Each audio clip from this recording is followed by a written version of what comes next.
moving around. Okay, hi. Welcome back or welcome to my channel. I am Damn to Read, and I'm going to stop you right there. I know what you're thinking. Damn, isn't that the same outfit you wore in your last video? It is. It is because I had to film 2 videos in one day because I am knee deep in final, like my last week of school, so I have lots of essays and finals that I should be studying for, but this is the only time I'll have to do these videos, and today we are going to be reading real ghost stories from Reddit. So the thread is r/ghost stories, and the rules are no fiction, self-promotion and outside links, bullying, harassment, and trolling, no sleep paralysis stories, see r/sleep paralysis, stay on topic, and follow the Reddit content policy. There's probably more to it, but that's not really relevant right now. And currently, as I am filming this, there are 15 people being spooked. Do I count as one of those 15? Let's just say the expectations are really high then. So let's go to the first one. I'm just raw dogging this, so you're going to get real, authentic, on time reaction to these videos. Wait, hold on. I need my glasses.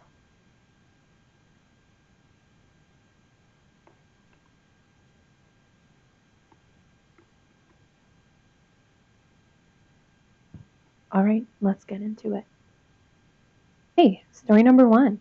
Quit outside 6355. It's called Banshee, and it starts Banshee? Question mark, question mark, question mark. So this happened when my brother and I were maybe 11 and 12. We lived in a rural town, a town with a nice mix of busy streets and, at the time, sprawling farms. My family home was the second last house in the last neighborhood before you hit farmland, as far as the eye could see.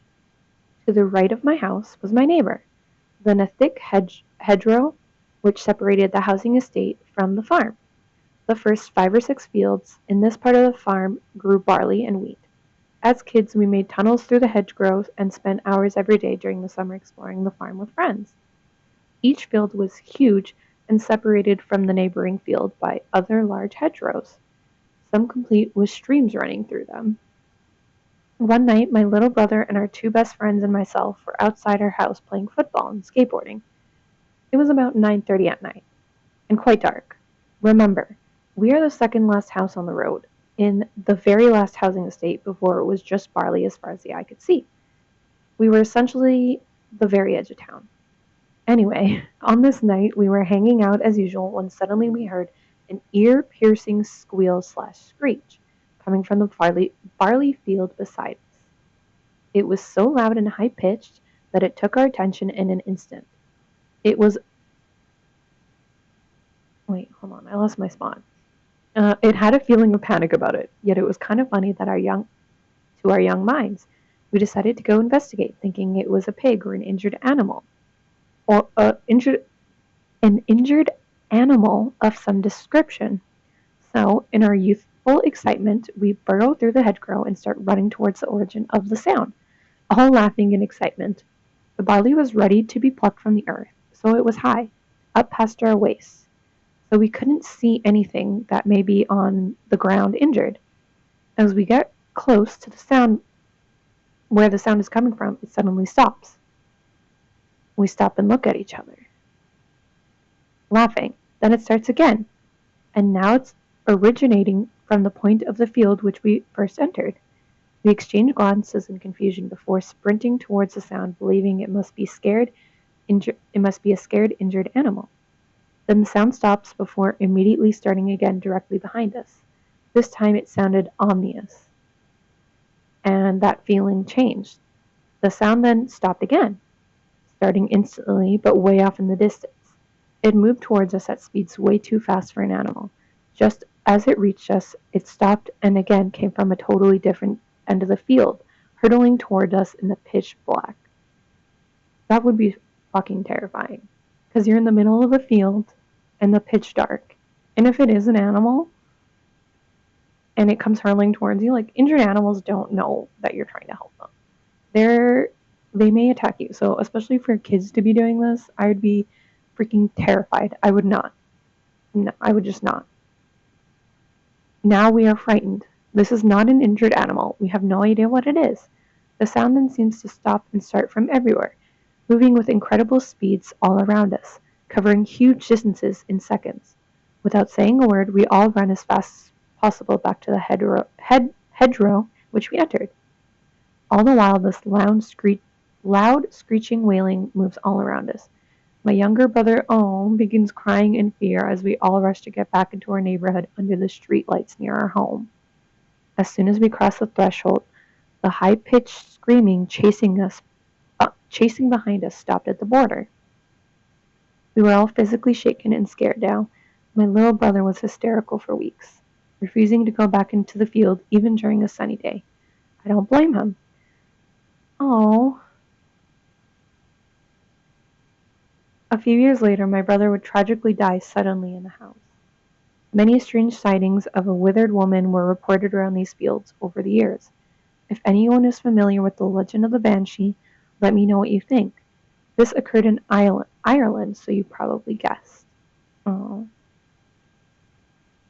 that was a sad ending. Ooh, this one's called "The Night My Dad Heard the Same Voice I Did." This is from Nightmare Nexus YT. I've never really believed in ghosts, but something happened a few years ago that still sticks with me. I was home from work, sleeping in my room. Around 2 a.m., I woke up out of nowhere. No nightmare noise, just the weird, something's wrong feeling. I sat up and heard it clear as day, a woman's voice whispering my name. Not once, but twice. It came from the hallway just outside my door. No, thank you. I froze. It didn't sound threatening, but it definitely wasn't familiar either. I thought that maybe it was the TV, but everything was off. Eventually, I chalked it up to dreaming while half awake and went back to bed. The next morning, over breakfast, my dad casually asked me, "Did you get up last night? I thought I heard someone say your name in the hallway." I hadn't told anyone what I heard. We just kind of stared at each other for a second, then changed the subject. He still doesn't talk about it. Nothing else ever happened after that, but that one moment is burned into my brain. I don't know what we heard, but I'm pretty sure we heard the same thing. Someone said this is my favorite type of ghost story, and I like it too. It reminds me of those two-sentence horror stories that like you see on TikTok, and it's like a kid hearing his mom call for him, and then the mom's like, "I heard it too." Ooh. Creepy. This one's called Voices from the Black Wood. Quill Quest. They say the Black Wood speaks, that if you listen long enough in the dead of night, you'll hear the voices whispering between the trees. Some call it the wind, others say it's just the creaking of old branches, but everyone in Hollow Creek knows better. Oh no, I'm thinking of Sleepy Hollow. I'm like, is this a fictional? This is fiction. Someone is breaking the rules. Oh wait, this is sounding like a story, or maybe they're telling it from a third person point of view. But it goes like it introduces a character or like person. Matthew Graves had never believed in ghost stories. He was a man of logic, raised on science, and had spent his whole life dismissing the tales of his childhood. But when his sister Emily vanished in the Blackwood, he had no choice but to go searching. This is sounding like a fiction. The sheriff's department had given up after a week. No tracks, no sign of struggle, but Emily's bicycle abandoned at the edge of the forest. But Matthew wasn't ready to let go. Armed with only a flashlight and a desperate hope, He entered the woods the night before the first snowfall. It didn't take long for the voices to find him. Soft whispers wove through the trees, curling around him like smoke. They carried his name, stretching it out in a dozen different tongues. His breath frosted in the air, his heartbeat thudding in his ears. Logic told him it was nothing. But fear told him to run. Then, through the thick shadows, he saw her. Emily stood between the twisted trunks, her pale face peering from beneath a curtain of tangled black hair. But something was wrong. Her head tilted at an unnatural angle, her mouth moving without a sound, her lips stretched wide as if screaming, but all that came from was the whispering chorus that surrounded him. Matthew staggered forward. Emily. She lifted her hand. Her fingers were long, her nails blackened and cracked. The moment he stepped closer, her head snapped upright, and he died with... What? And he died with blood covering his bod. Okay, that was definitely fiction.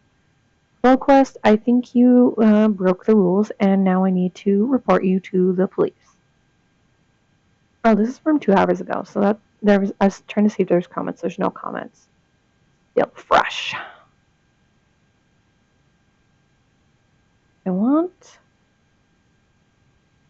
Okay, let's do this one. Oh, this one. Ooh, wow, this one is a really long one. So maybe this might be the last one, depending on how long. I know I've only told a few stories, but this is a lot. So it's called Lived in a Haunted House That Made Me Believe. From N_anonymous-person 3. Is there other anonymous person 1 and 2? Anyway, it starts with TLDR. I don't know what that means. Someone let me know in the comments. Lived in a haunted house. Tried to commune with the presences. I asked for validation or proof this was real. I received validation from a random stranger that I met at a party. Then things got weirder. I'm watching ghost stories from Reddit on YouTube and decided to find a thread to share my story. This story is from around 2007 to 2008. In 2005, I moved into an old house in a suburb of Pittsburgh, PA. The house was in the middle of the town in what appeared to be a plot of land that the elderly owner refused to sell. There were businesses all around us. The benefit was that I rarely needed to drive anywhere. I had restaurants, bars, grocery stores, and even a movie theater in walking distance. The house was a small 2-bed, 1-bath that couldn't have been 1,000 square feet. It had an old stone wall, damp basement with a well water tank. I thought it was odd considering we were in the middle of the city and the city water could be easily accessible. Anyway, the house was very small and old. Sometime after moving, we invited some good friends to become roommates. In total, there were 4 people living in this home, which were 2 couples. It was a great time. I was in my lower 20s and we had parties from time to time. I'm not sure how long it took me to know this, but I wasn't the first person to point out to the group. I and others started to notice and talk more frequently about the shadow people that would appear to dart around the house. We'd even see them outside. Our house was surrounded by trees in all directions. We were cut off from the city that surrounded us by those trees. It was great, but made for a creepy scene at night. I love it. Love the setting. First, it was the shadow people. Many times when I was alone in the house, I'd be at my computer playing loud music and playing video games. I'd often hear whispers and see shadows in my peripheral. I would turn the music off and the voices would stop. I'd say out loud, I can hear you and see you. Please leave me alone. I'm just trying to enjoy my night. I've heard that people can just say that and that works and that leaves them alone. But then I also have heard people say that you shouldn't acknowledge them, you should just ignore them. And I don't know, if I was a ghost and I was haunting a place and someone told me said that they could hear me and see me, I'd probably just be as equally freaked out as them. But I don't know, if I was up to no good, I wouldn't stop. Fuck you. I'll do what I want. I'm dead. What are you gonna do? Call the police? Anyway, I would I could turn back on the music and hear the faint whispering again. At night, I would always feel eyes just staring at me. It was especially strong when I was alone. One of my roommates suggested, guess what? Guess it. Can you guess it? Guess it in the comments. A Ouija board, of course. But I strongly protested. My mom got one when I was around 12, and it did not go well. So I'm scared of them 100%.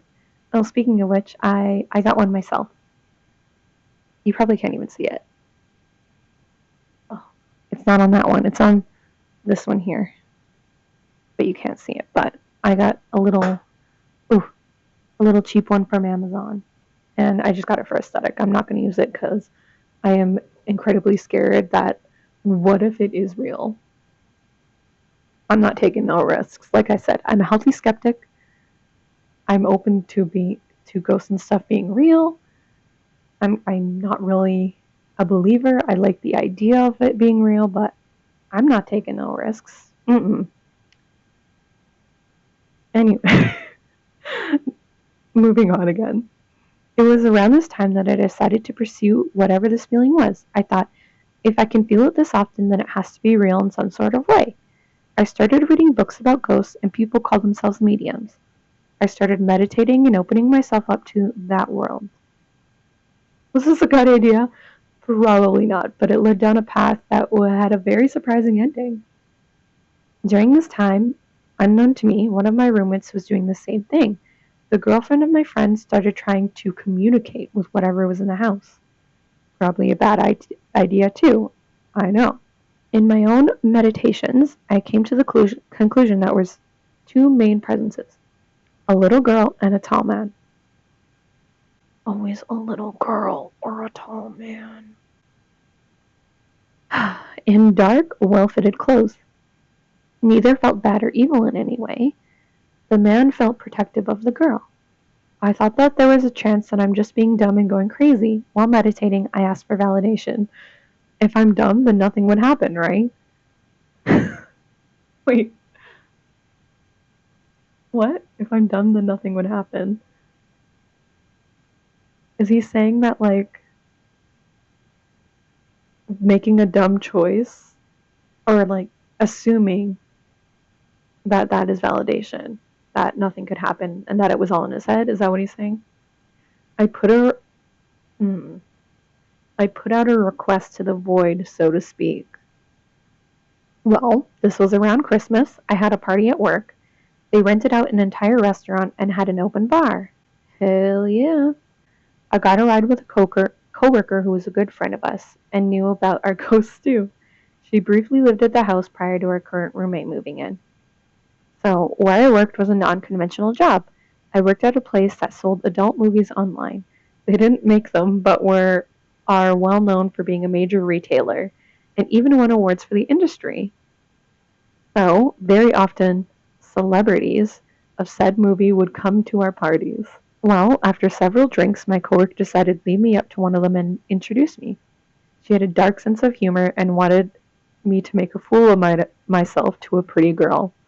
Well, it freaking backfired in the oddest way possible. The woman looked at me dead in the face as though she knew who I was or we'd met before. She looked me dead in the eyes and said, "First, your friend, name of roommate, will be okay." My blood chilled to the bone. How the hell could she know his name? 2, the little girl in your house needs to pass on. Ice filled my body. She mentioned a third thing that I cannot recall. Afterwards, we talked for about 30 minutes.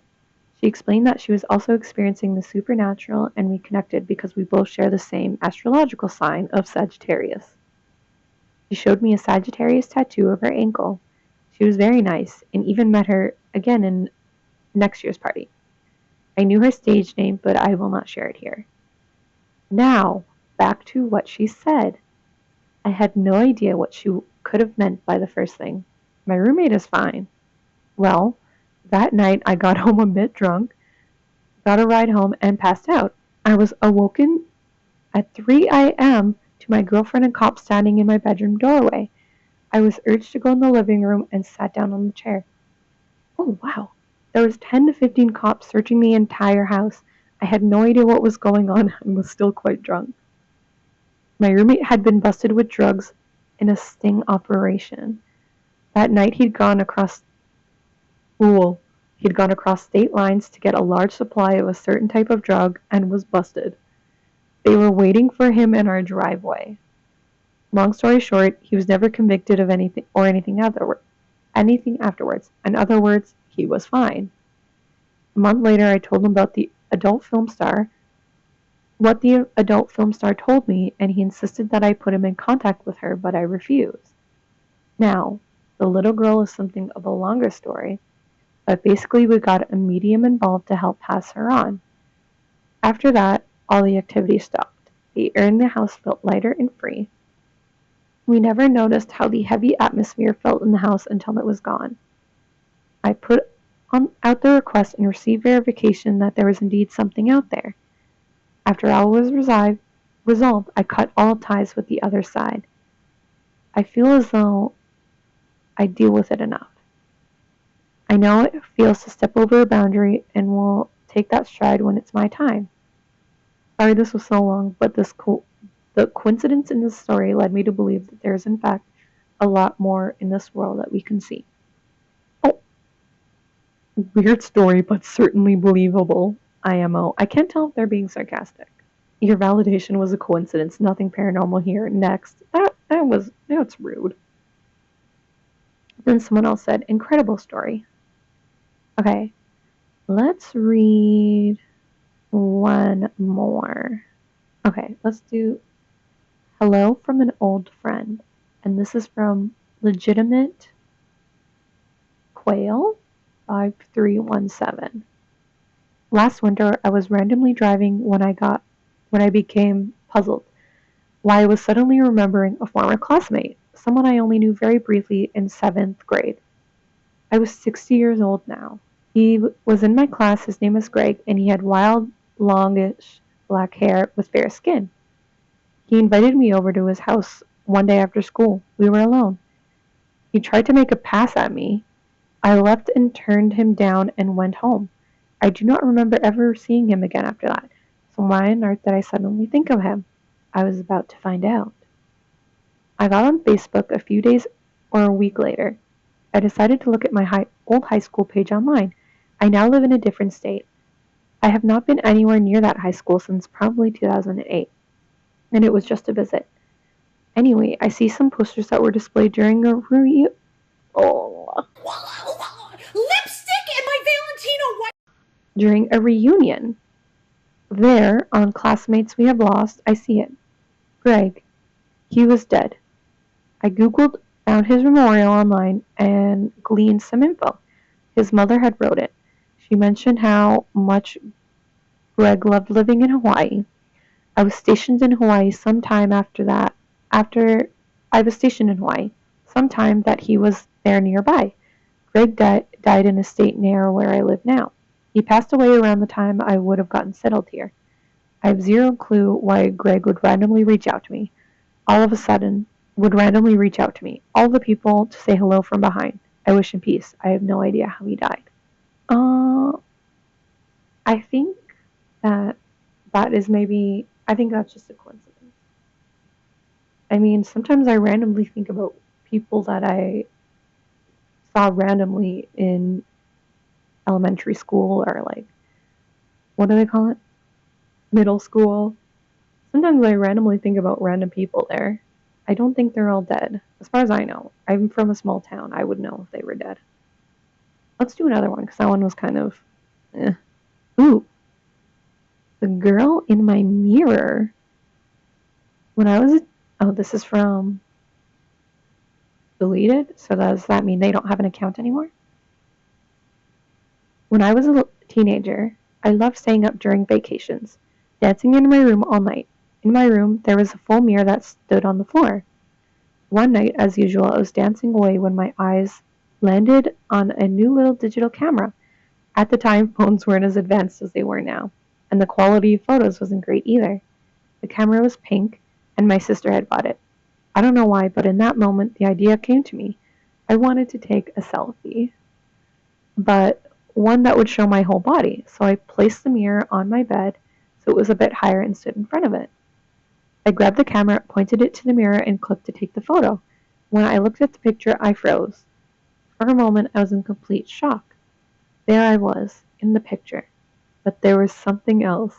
I, I saw I saw the flashlight in the mirror, and when I looked just near my head, I saw a girl.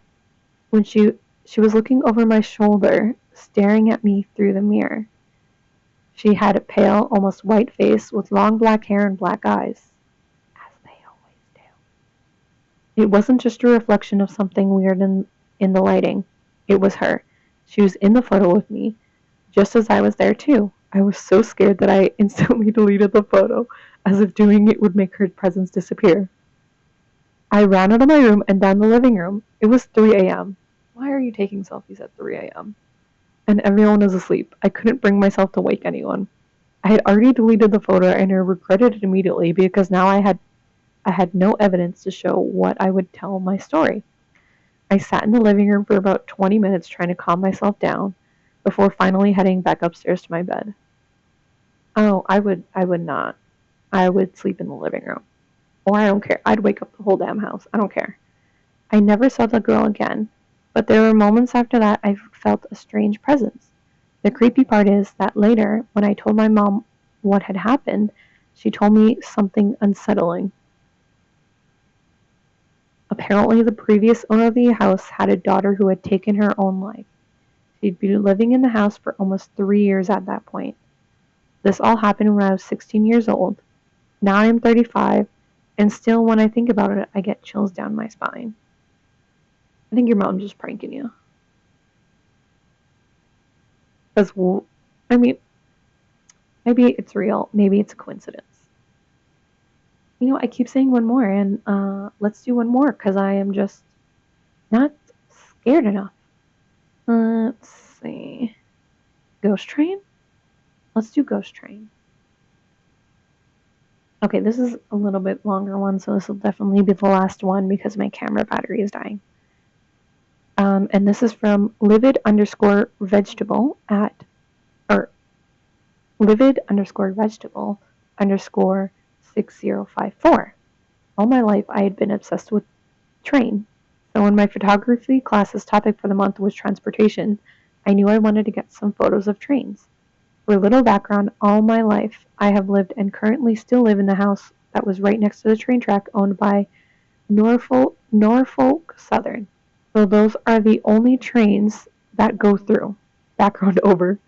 The past couple days, I have been going to these tracks and waiting around for around 2 hours on average for a train to appear over the horizon. Because the way that the certain track works is one direction is a 3 mile straight track and the other way has a railroad crossing. This will be important later. Eventually a train will go by, I'll get my photo, and I'll go home. But last night I got really upset over a girl and just my friend groups in general. And something in the back of my mind wanted to go to the train tracks and just relax. Keep in mind, this was at 12:30 a.m. Why? Why at 12:30 a.m.? But anyway, I walk up there, and the homeless lady that had been staying near the tracks for the past 2 weeks was gone. So I was completely alone with only a street light to light the way. But I could see fine. I sit on the Why would you sit on the tracks in the middle of the night? I sit on the tracks and immediately my head just starts throbbing and I get super dizzy. I repositioned myself and it went away. Then I thought suddenly, hey, I saw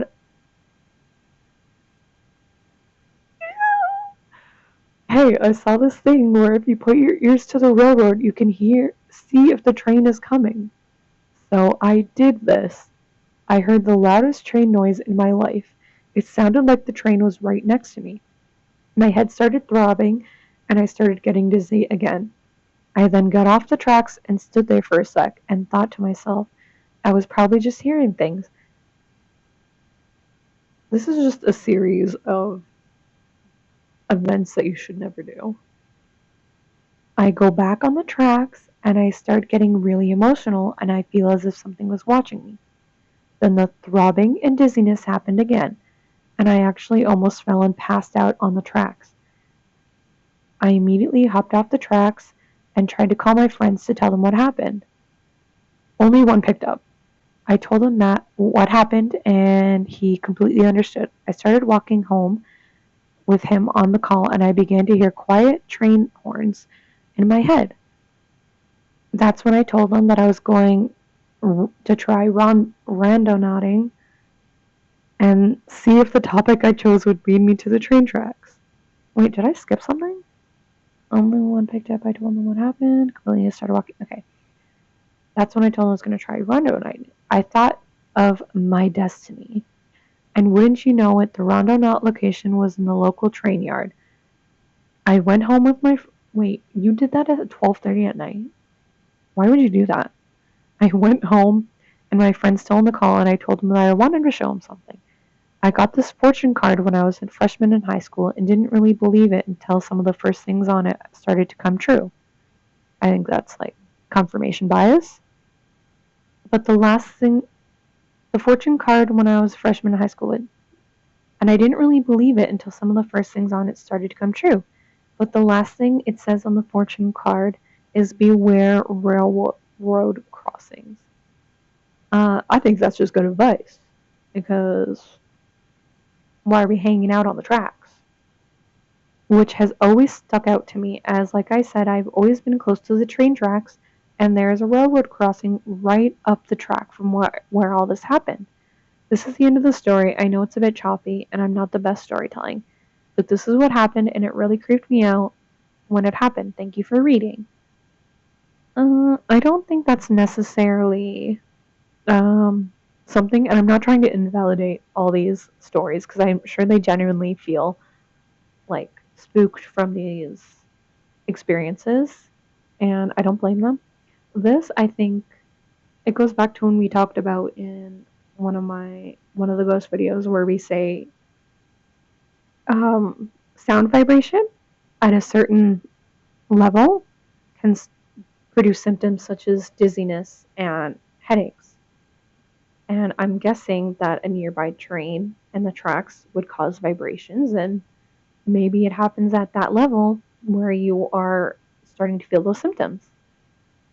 Um, that could be a explanation for it, or maybe it is paranormal. Maybe it was something there telling you to stay away because obviously you weren't listening to the fortune card. And that's that. So that was Ghost Experiences from Reddit. Make sure that you like and subscribe for future videos. I was gonna do a different topic for this, like I was gonna switch topics. I didn't mean to do ghost videos for so long, but I think my next one is gonna be about vampires because I am currently working on a paper on vampire burials, so I think that'll be an interesting topic for next time. So make sure you are subscribed so that you don't miss out on that. And future topics, I might do stuff like aliens and zombies and stuff like fun stuff like that. And that's all. Thank you for watching, and I will see you next time.